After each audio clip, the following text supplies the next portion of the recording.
Hello, what's up guys? So let's discuss about RBI's latest update about co-lending and the latest permissions that have been granted for the same. Let's check it out. So the NBFCs target the rural areas and the underbanked areas where usually the banks can't really target because they don't have branches there or for some other reasons. So therefore, the commercial banks and the NBFCs, they both club in together for a loan lending process such that they both can, make their reach more higher, get more customers, and at the same time even sometimes provide good rates to the customers and therefore make the entire lending process more efficient.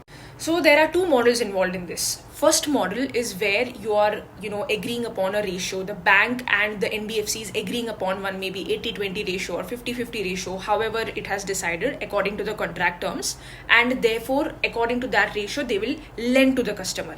The second model involves the bank or the NBFC, one of the parties, based on the agreement, doing all the loan sanctioning process, disbursing the loan amount, and basically doing the entire initiation involving the loan process.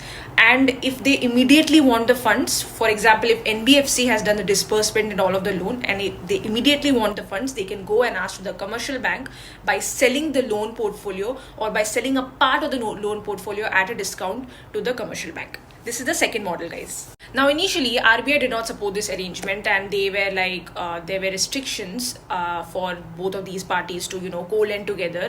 There had to be permission sought first, and only then it was possible because it was only limited to the priority sector lending and so on. So now all of those restrictions are over if both are RBI regulated respectively. Second thing imposed by RBI is that there has to be enough transparency through the contracts, that who is going to provide what portion, how was the interest rate calculated, based on weighted average, of course. So how much was the weights given to each of the respective parties based on the loan proportions that they have given and all of that. So all of that is to ensure transparency respectively.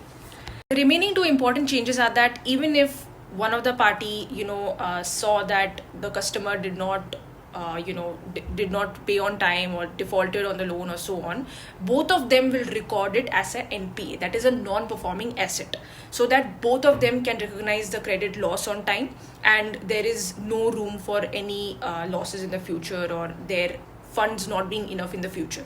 Now, if the customer has actually defaulted on the loan and the certain part of the loan, then the other party, let's say usually it is the NBFC, so RBI has given a percentage, 5% of the total loan pool of the NBFC can be covered for the loss, to compensate for the loss. A small percentage has been suggested by RBI so that it does not go beyond the NBFC's capacity. If you found this useful, please do like and share and follow for more. Okay, bye.